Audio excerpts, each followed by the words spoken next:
اللہ من الشیطان الرجیم بسم اللہ الرحمن الرحیم برئت الی اللہ و الیکم منہم و اتقرب الی اللہ ثم الیکم بموالاتکم و موالات ولیکم و بالبراءۃ من اعدائکم من اشیائہم و اتباعہم۔ زیارت عاشوراء کا موضوع تولا اور تبرہ ہے۔ انسان کا تولا اور تبرہ ٹھیک ہو جائے تو دین کامل ہو جاتا ہے، دین کامل ہو جاتا ہے۔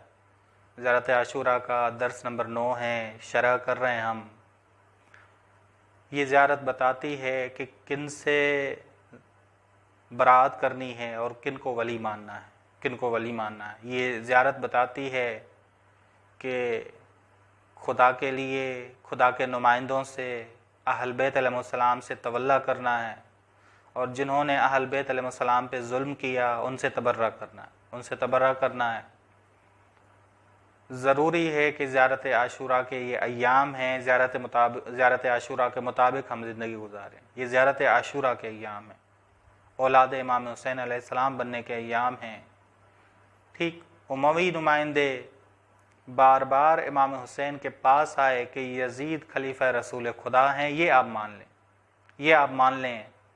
امام حسین نے فرمایا کہ خلافت آل ابو سفیان پر حرام ہے، حرام ہے، کیونکہ خلیفہ مستخلف عنہ کا نظام لاتا ہے، مستخلف عنہ کا نظام، اس کی باتیں کرتا ہے۔ حالانکہ یہ تو روم کی سلطنت بنا رہا ہے، خلافت کو سلطنت میں تبدیل کر رہا ہے، خلافت کو سلطنت میں تبدیل کر رہا ہے۔ جو خلیفہ روم کی سلطنت کی باتیں کرے وہ غاصب ہے، وہ غاصب ہے۔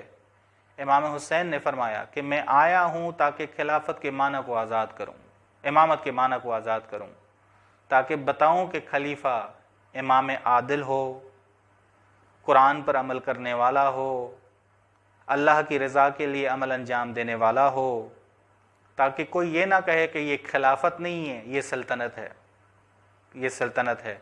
بس امام حسین علیہ السلام کوثر کربلا ہیں۔ امام کے کردار سے دشمن مایوس ہو گیا، دشمن نے ہر طرح سے کوشش کی کہ امام حسین کو تنہا کرے، امام حسین کو تنہا کرے۔ دشمن نے کوشش کی کہ امام حسین کا حال بھی امام حسن والا ہو جائے، تنہا ترین سردار ہو جائیں امام۔ جب تنہا ہو جائیں گے تو مشکل ہمارے لیے نہیں ہوگی، دشمن یہ سوچ رہا تھا، لیکن ناکام ہوا۔ امام نے جن پہ اہل بیت پہ 40 سال محنت کی تھی، تربیت کی تھی، اصحاب پہ بھی، اصحاب کی بھی تربیت کی 20 سال، بس جن کی تربیت کی تھی امام کو انہوں نے تنہا نہیں کیا۔ جناب عباس کو امان نامہ دیا گیا، لیکن جناب عباس نے امان نامے پر لعنت بھیجی، امان نامے کو رد کیا گیا، امان نامے کو رد کیا۔ جناب علی اکبر نے امان نامے کو رد کیا کیونکہ ان کی ماں بنو امیہ سے تعلق رکھتی، لیکن کہا کہ ہمارے لیے مہم رشتہ داری رسول خدا کی رشتہ داری ہے۔ اب میری ماں رسول خدا کی رشتہ دار ہے، نہ کہ بنو امیہ کی، نہ کہ بنو امیہ کی۔ جناب علی اکبر، جناب عباس یہ آئیڈیل تھے کہ جنہوں نے امام کو تنہا نہیں کیا، اکیلا نہیں کیا۔ شب عاشور ہر ایک نے اظہار کیا، ہر ایک نے تولے کا بھی اظہار کیا، تبرے کا بھی اظہار کیا، تبرہ ان کے دشمنوں پہ کیا، اور تیاری کی کہ ہم روز عاشور ان سے لڑیں گے، ان سے لڑیں گے، کیونکہ جنگ کے قابل ہیں، یہ جنگ کے قابل ہیں۔ اگرچہ ہماری ظاہری طور پہ تعداد کم ہے، لیکن ہم لڑیں گے۔ ایمانی لحاظ سے ہم مضبوط ہیں، ہزار دفعہ مرنے کو تیار ہیں، لاکھوں مرتبہ مرنے کو تیار ہیں۔ امام حسین کوثر کربلا ہیں، ٹھیک۔ بس امام حسین نے فرمایا کہ اے لوگو، تم ایسی حکومت میں گرفتار ہو جو کہ نہ الہی ہے نہ ہی انسانی ہے۔ الہی حکومت الہی اصولوں کو مد نظر رکھتی ہے، حقوق انسانی بھی ادا کرتی ہے، اور اگر انسانی حکومت ہوتی تو کم از کم انسانی اصولوں پر عمل ہوتا، انسانی اصولوں پر عمل ہوتا۔ بس یہ یزید کی حکومت نہ الہی اصولوں پر کارمند ہے، نہ الہی اصولوں پر عمل کر رہی ہے، نہ ہی انسانی اصولوں پر کارمند ہے، یعنی عمل کر رہی ہے، انسانی اصولوں پر بھی عمل نہیں کر رہی۔ بس قرآن کہتا ہے کہ جن کے اصول نہ الہی ہوں نہ انسانی ہوں ان سے جو جنگ کرو، فقاتلوا ائمۃ الکفر، جنگ کرو کفر کے پیشواؤں سے، انہم لا ایمان لہم، ان کے کوئی اصول نہیں ہے، نہ اسلامی اصول ہے نہ انسانی اصول ہے۔ جن کے نہ اسلامی اصول ہوں نہ انسانی اصول ہوں ان سے جنگ کرو، قرآن کریم کا حکم ہے، قرآن کریم کا حکم ہے۔ ایک طرف سے خلافت کا معنی، امامت کا معنی اسیر تھا، دین اسیر تھا، قرآن اسیر تھا۔ امام نے دیکھا کہ اب چارہ کوئی نہیں ہے، اور حکومت بھی ایسی ہے جو نہ اسلامی اصولوں پر عمل کر رہی ہے نہ انسانی اصولوں پر عمل کر رہی ہے۔ بس امام نے کہا کہ کوئی چارہ ہی نہیں ہے کہ خون دیا جائے۔ اب معاملہ تقریر سے حل نہیں ہوگا، اب معاملہ خطبے سے حل نہیں ہوگا، اب معاملہ خط سے حل نہیں ہوگا، اب پاکیزہ خون دینے کی ضرورت ہے۔ امام نے تربیت کی شاگردوں کی شاگردوں کو تیار کیا، تبھی شاگردوں نے امام کو تنہا نہیں کیا۔ وگرنہ شب عاشور امام نے کہہ دیا کہ جنت ہے تمہارے لیے، اگر امام کو تنہا بھی کر دیتے تب بھی وہ جنت میں جاتے، کیونکہ امام نے کہہ دیا تھا۔ لیکن انہوں نے ایسی جنت کو قبول نہیں کیا جو امام کو تنہا کرنے میں ملے، ٹھیک۔ بس ظالم انسان نہ ہی قیامت سے ڈرتا ہے، قیامت ایک الہی اصل ہے، اور ظالم انسان نہ ہی انسانی آزادی کی رعایت کرتا ہے۔ ایسے سے جنگ کرنی چاہیے۔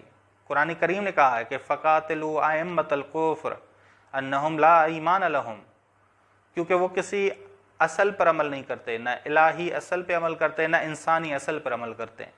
ممکن ہے اسلام کافر سے تعلق قائم کرنے کے لیے حکم دے، لیکن اسلام نے مستکبر سے، تکبر کرنے والے سے تعلق توڑنے کا حکم دیا کہ تکبر کرنے والے سے تعلق توڑو، مستکبر سے تعلق توڑو، چاہے وہ کافر ہو یا مسلمان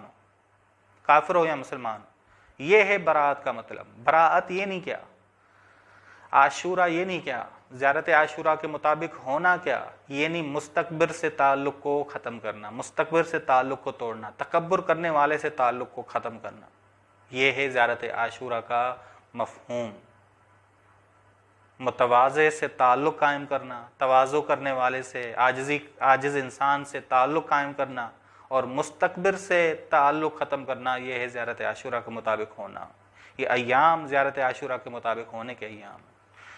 ان ایام میں ہمارا تولا اور تبرہ ٹھیک ہو جائے گا تو ہمارا دین کامل ہو جائے گا، کیونکہ ائمہ نے کہا ہے کہ جس کا تولا اور تبرہ ٹھیک ہو جائے، تولا اور تبرہ ہر ایک کے اندر ہے، جانوروں کے اندر بھی تولا اور تبرہ ہے، وہ کسی کی چیز کو چاہتے ہیں، کسی چیز سے نفرت کرتے ہیں، لیکن اس کا ٹھیک ہونا ضروری ہے کہ ہم اسے ہی پسند کریں جو خدا سے تعلق رکھتا ہے، ہم اسی کو ناپسند کریں جو خدا کا دشمن ہے، جو خدا کا نافرمان ہے۔ 8 محرم حسینی خیموں میں پانی کا قحط تھا۔ اس دن یزید ابن حسین ہمدانی نے امام حسین سے اجازت لی تاکہ عمر ابن سعد سے گفتگو کرے۔ یزید ابن حسین ہمدانی عمر ابن سعد سے گفتگو کرنے کے لیے امام سے اجازت لی، امام نے اجازت دی۔ سلام کیے بغیر عمر ابن سعد کے پاس گئے یزید ابن حسین۔ عمر ابن سعد نے کہا کہ ہمدانی مرد، کس چیز نے تمہیں روکا ہے کہ مجھے سلام کرنے سے کس چیز نے تمہیں روکا ہے؟ مگر میں مسلمان نہیں ہوں۔ انہوں نے کہا اگر تم خود کو مسلمان خیال کرتے ہو تو کیوں عطرت پیغمبر صلی اللہ علیہ وسلم پر پانی بند کیا ہے؟ ان کے قتل کا ارادہ تم رکھتے ہو۔ فرات جو حیوانات کے لیے کھلا ہے، ان کا پاکیزہ حضرات کے لیے ان کو بند کیا ہوا ہے۔ عمر ابن سعد نے اپنا سر نیچے کر لیا اور کہا اے ہمدانی مرد، میں جانتا ہوں کہ اس خاندان کو اذیت دینا حرام ہے، لیکن میں حساس موقع پر پہنچ چکا ہوں، میں نہیں جانتا کہ میں کیا کروں، کیا رے کی حکومت کو رہا کر دوں؟ بس میں حکومت لینے کے لیے بےتاب ہو رہا ہوں۔ بس تبھی میں نے یہ ایک قدم اٹھایا ہے، حالانکہ میں جانتا ہوں کہ اس کام کا نتیجہ جہنم کی آگ ہے۔ بس اے ہمدانی مرد، رے کی حکومت میری آنکھوں کی ٹھنڈک ہے، کیسے میں اس کو رہا کروں؟